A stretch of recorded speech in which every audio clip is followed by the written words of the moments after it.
Hello, everybody. Temperance, a lost virtue.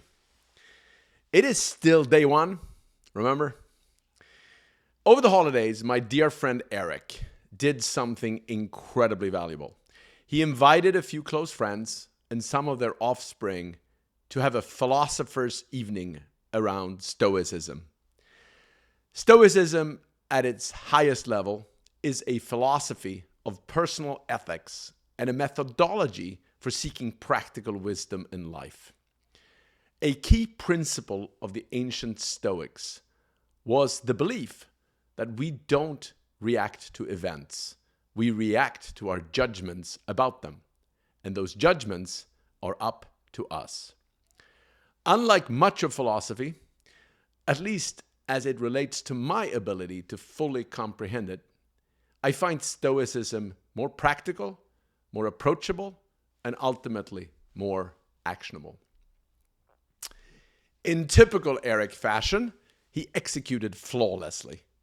He created a group chat long before and sent daily inspiration around Stoic philosophers, virtues, and ideas. That created both group engagement, excitement, and set expectations. He handed out homework where all participants had to come prepared to talk about one of the key Stoic philosophers, and then also explained one core idea central to the Stoics. Ideas like memento mori, amor fati, sympatheia, primitatio malorum, and summum bonum, just to mention a few. I will very likely return many times to some of these ideas, since I believe Stoicism has so much to offer all of us at this juncture of our human evolution. It was a sensational evening, all with delicious food, good wine, and intense intergenerational dialogue. It was one of those experiences where you'd like to bottle up the spirit and drink from it many times in the future. We learned, we laughed, we ate, and we evolved. We were also presented with a stack of great books, coins like the one above in the image, and even a bust of Marcus Aurelius, sitting atop of what many people regard as one of the most important books ever written, Meditations. In the aftermath, the thread lives on, and we keep sharing ideas and reflections. It feels like a conversation we will keep having for the rest of our lives. We are so grateful to Eric's wonderful, thoughtful, and generous initiative. Eric gave me the virtue of temperance.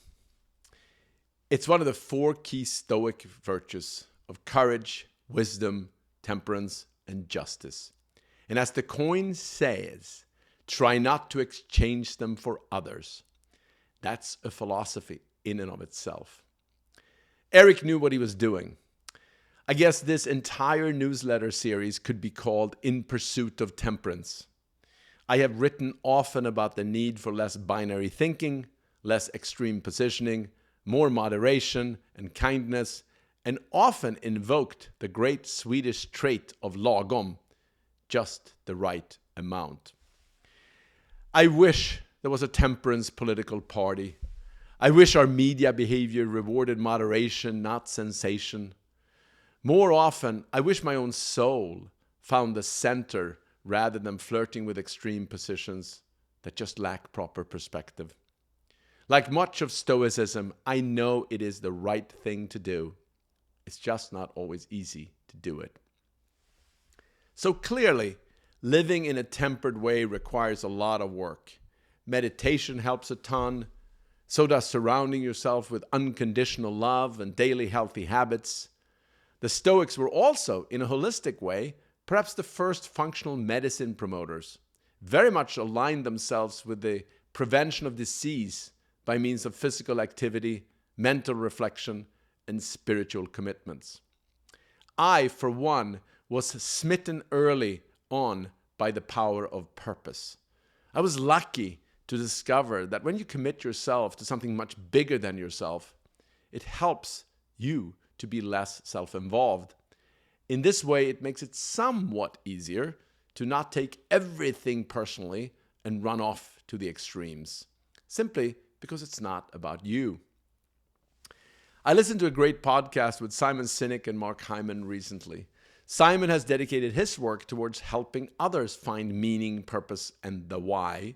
They shared many fascinating stories, and I will link to their conversation below. They shared 3 main ideas around purpose that I felt were highly relevant to both temperance and purpose. First is that we tend to look at finding your purpose as the result of sheer luck. And of course, in some ways it is, but in most ways it is not. I mean, it starts with you wanting to find it. And if you want to find something, guess what? You have to look for it. So, like with most things in life, you have to begin with the end in mind. Second, and in a Stoic sense, finding purpose and meaning is not a passive activity. It is not theoretical and only reflective. It most likely will not find you. You have to do things in order to find it. You have to expose yourself to different experiences, people, and ideas, and prototype new approaches in order to feel that something grabs hold of you. If you keep doing the same thing day in and day out, purpose won't just suddenly show up. And third, and perhaps a central theme in my own work, is that purpose does not have to be grand, highfalutin, and it doesn't require solving huge problems. I often talk about purpose with big P and small p. In many ways, I'm a big proponent of the little p. When people talk about purpose beyond self, we often end up in big P land, like climate change, politics, healthcare, wars, etc. And of course, those are hugely important topics. But I see 2 problems with purpose discussions that are exclusively centered around big problems. First, they make us feel too distant and too small. They don't inspire people to take action simply because most of us can't really impact them. These visions of purpose are too far removed, too large, and in relation to our own actions, they seem out of reach. And second, they also risk serving as a barrier for some to take action on what we actually can affect. There's a saying that resonates with me deeply. Don't let what you can't do stand in the way of what you can do.